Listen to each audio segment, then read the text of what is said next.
When I walked out my building's front door to come here today, I could see 4 other apartment buildings scheduled for demolition and replacement.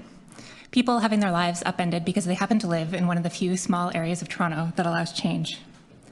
I contrast this with the city's policies for neighborhoods that we're discussing today.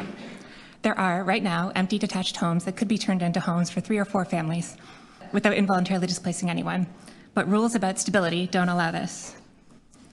These neighborhoods aren't actually stable, of course. Many have been declining in population, the infrastructure is underused, and the schools are undersubscribed.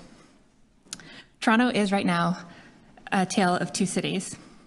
Every demolition sign that goes up in front of a perfectly functional apartment building while council sits idly by and leaves rules about prevailing form, 60-meter minimum lot frontages, and prohibitions on second front doors in place says something about who really matters here.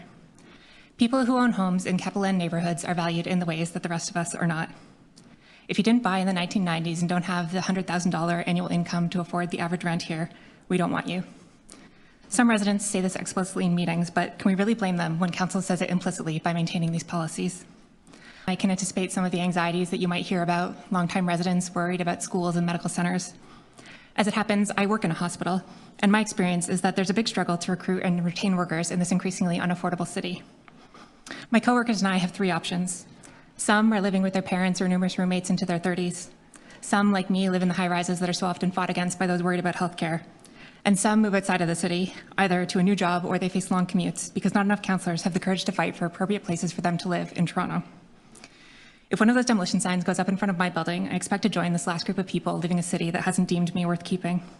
We need politicians who will explain to residents that the communities that they love are being propped up by burned-out commuters, the dreaded high-rise residents, and young people who increasingly believe that they will never have a secure home in Toronto no matter how hard they work. There are many things that councillors could do to change this, but since multiplexes are on the table today I'm asking you to approve multiplexes. And not just in name, let's make them a success with clear, transparent rules that will make it easier for nonprofits, small developers, and everyday residents to build homes without a years-long battle with some of Toronto's most affluent residents from some of the most exclusionary neighborhoods.